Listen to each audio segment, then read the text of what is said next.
మర్చిపో. ఈ విలువైన పాఠం మన హృదయంలో విత్తబడితే ఎంత బాగుంటుంది. సేవలో పాల్పంచుకుంటున్న వాళ్ళు రాగద్వేషాలు మానేసేయండి, కోపతాపాలు విడిచిపెట్టేసేయండి. మనస్ఫూర్తిగా ఒకరిని ఒకరు క్షమించండి, కలిసి పరిచర్యలో పాల్పంచుకోండి.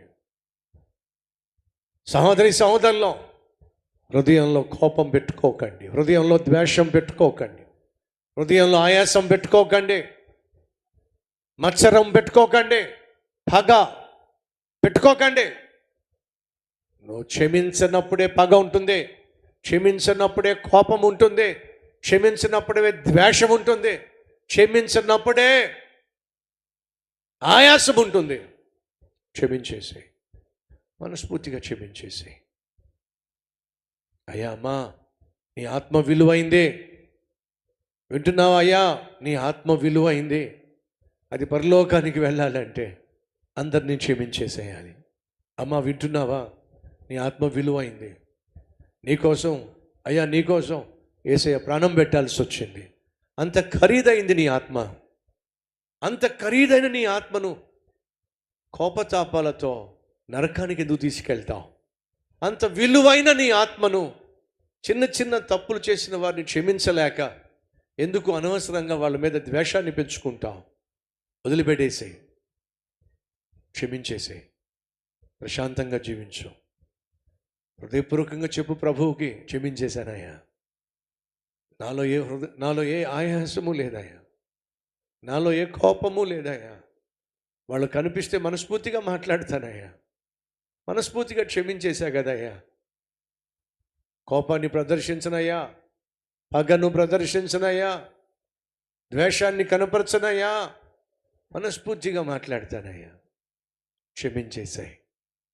ఈరోజు ఈ సందేశం నాకు అవసరం కాబట్టి దేవుడు నాతో మాట్లాడాడో అన్నవారు ఉన్నట్లయితే మీ హస్తాన్ని ప్రభు చూపిస్తాను. రండి సంగమ, హృదయపూర్వకంగా ప్రార్థన చేద్దాం. మహాపరిశుద్ధుడు అయిన మా ప్రియ పరలోకపు తండ్రి, యేసయ్యా, యేసయ్యా, యేసయ్యా, మాతో మాట్లాడావయ్యా. మా పాపాలు నువ్వు క్షమించావని నమ్ముతూ వచ్చావు, ఇప్పటికీ నమ్ముతున్నావు. కానీ మేము క్షమించవలసిన వారిని క్షమించలేదయ్యా. వాళ్ళను క్షమించకుండా మా పాపములు క్షమించబడవు. ఈ వాస్తవాన్ని ఈ రాత్రి గ్రహించామయ్యా.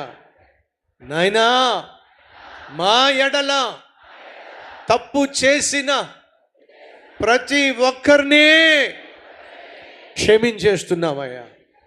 వారి పట్ల కోపం కానీ, ద్వేషం కానీ, ఆయాసం కానీ మా హృదయాల్లో లేకుండా చేయుము నాయనా. యేసయ్యా, ఈ లోకము శాశ్వతం కాదు, నీ రాజ్యమే, పరలోకమే శాశ్వతమైంది. ఆ నీ రాజ్యములో నిత్యము మేము నివసించాలంటే ఈ భూమి మీద అందరినీ క్షమించాలి. ఎల్లప్పుడూ క్షమాగుణము కనపరచాలి. అట్టి నీ మనస్సు దయచేయి నాయన. యేసయ్యా, యేసయ్యా, నీ సన్నిధికి వచ్చి దేని విషయమై క్షమాపణ కోరుతున్నామో దానిని సంపూర్ణంగా విడిచిపెట్టే శక్తిని, కృపను అనుగ్రహించాయా. ఏదైతే నిన్ను గాయపరుస్తుందో, నిన్ను బాధ పెడుతుందో దానిని మాలో ఉండడానికి వీల్లేదయ్యా. సంపూర్ణంగా వేర్లతో సహా మా నుంచి తీసివేయనాయన. నీ వలే పరిశుద్ధంగా, యథార్థంగా జీవించగలిగిన కృప మాకు దయచేయ్యా. ఈరోజు మా జీవితంలో బహు విలువైన సత్యాన్ని, సందేశాన్ని విన్నావు నాయన. జీవితకాలము ఈ సందేశము, ఈ సత్యము మర్చిపోకుండా బ్రతికున్న 3 నాళ్ళు అందరినీ మనస్ఫూర్తిగా క్షమించేసి, తండ్రి కావచ్చు, తల్లి కావచ్చు, అత్త కావచ్చు, మామ కావచ్చు, కోడలు కావచ్చు, అల్లుడు కావచ్చు, తోబుట్టువు కావచ్చు, భర్త కావచ్చు, భార్య కావచ్చు, బిడ్డలు కావచ్చు, బంధువులు కావచ్చు, స్నేహితులు కావచ్చు, శత్రువులు కావచ్చు, పరిచర్య చేసే సహసేవకులు కావచ్చు, అందరినీ మనస్ఫూర్తిగా క్షమించేస్తున్నావు నాయన, క్షమించేస్తున్నావు ఆయన, క్షమించేస్తున్నావు నాయన. నిజంగానే క్షమిస్తున్నావు. మా హృదయంలో ఎప్పటికీ పగ, ద్వేషము ఎవరి మీద ఉండడానికి వీల్లేదయ్యా. సమాధానము, సంతోషము, నెమ్మది, నిర్మలమైన మనస్సాక్షి మాకు అనుగ్రహించి అలానే జీవించు భాగ్యము దయచేయమని. మా హృదయము పరిశుద్ధంగా ఉంటే, ప్రశాంతంగా ఉంటే మా ఆరోగ్యం బాగుపడుతుంది, మా కుటుంబం బాగుపడుతుంది, మా జీవితము ఆశీర్వాదకరంగా మారుతుంది. అట్టి కృప మా అందరికీ దయచేయమని. యేసయ్యా, మా సంఘంలో ఉన్న ప్రతి సభ్యుడిని, సభ్యురాల్ని, వారి కుటుంబాన్ని ప్రత్యేకంగా దీవించాయా. ప్రతి కుటుంబమును రక్షించాయా. వారి బిడ్డలందరినీ రక్షించాయా. ఆ కుటుంబంలో ఉన్న ప్రతి అవసరమును తీర్చుము నాయన. ప్రాణ, ఆత్మ, శరీరములో మాకు అక్కర్లున్నాయి నాయన. అవి నీకు తెలుసు కదా నాయన. వాటన్నిటినీ తొలగించాయా. మా సంఘమునకు, మా సంఘ స్థలములకు, సంఘ క్షేమమునకు, సంఘ అభివృద్ధికి వ్యతిరేకంగా సైతాను తలపెట్టిన ఏ ఆలోచన, ఏ ఆయుధము, ఏ పత్రము, ఏ కోర్టు కేసు నిలబడ్డానికి వీల్లేదు నాయన. సంపూర్ణ విజయము అనుగ్రహించుమని, మీ నామాన్ని మహిమపరుచుకోమని, మా అందరి జీవితాల్లో మున్నెన్నడూ మేము అనుభవించని అద్భుతమైన ఆత్మీయత, ఆనందము, సంతోషము, పరిశుద్ధత మేము అనుభవించులాగున కృప చూపించమని. అయ్యా, రేపటి కోసం మమ్మను సిద్ధపరచు నాయన. సువార్తను దానం చేసే ప్రతి ఒక్కరిని దీవించయ్యా.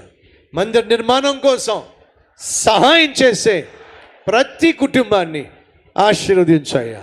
ఆదివారమున మా మందిరాలన్నీ కూడా నిండి పొంగి పొర్లులాగున గొప్ప ఉజ్జీవాన్ని కల్లారా చూసే భాగ్యము ఇవ్వమని, నాతో పాటు సేవ చేస్తున్నా ప్రతి కుటుంబాన్ని అత్యధికముగా ఆశీర్వదించి, మా అందరి బిడ్డలు నాయన ఘనమైన నీ నామమును ప్రకటించులాగున గొప్ప సేవ ఘనంగా చేయులాగున మేము మా కుటుంబము కలిసి నీ కొరకే బ్రతుకులాగున సహాయం చేయమని యేసు నామం పేరట వేడుకుంటున్నాం తండ్రి. ఆమెన్.